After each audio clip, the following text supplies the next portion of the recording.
સાબરકાંઠાના ઉગાડ ખાતે આગામી 4 જાન્યુઆરીના રોજ ઠાકોર સમાજનું મહાસંમેલન મળશે। આ પહેલા જ પાટણમાં ઠાકોર સમાજનું બંધારણ મહાસંમેલન અંતર્ગત નવા બંધારણનું વાંચન કરાયું હતું અને શપથ લેવામાં આવ્યા હતા કે ઠાકોર સમાજમાં પ્રવર્તતા જૂના કુરિવાજોને દૂર કરવા અને શિસ્તબદ્ધ સમાજની રચના કરવા માટે અનેક મહત્વના નિર્ણયો પણ લેવાયા છે। ભાગીને લગ્ન કરનારને સમાજ સ્વીકારશે નહીં, તેમજ લગ્ન પ્રસંગમાં ડીજે સનરૂફ ગાડી પર પ્રતિબંધ સહિતના 16 જેટલા નવા નિયમો પણ જાહેર કરાયા છે।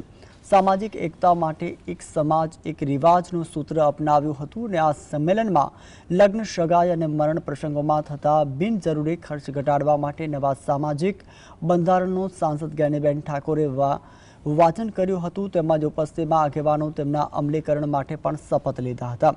મહાસંમેલનમાં જૂના કુરિવાજોનો પણ દૂર કરાયા છે।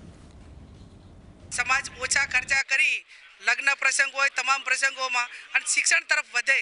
शिक्षण आवशे तो तमाम प्रकारनी बदीओ ओછી थशे, चाहे कुरिवाजो होय, व्यसनो होय, तमाम प्रकारनी जे बदीओ गणाय ए बदीओने नाथवा माटे एक ज रामबाण इलाज होय तो शिक्षण।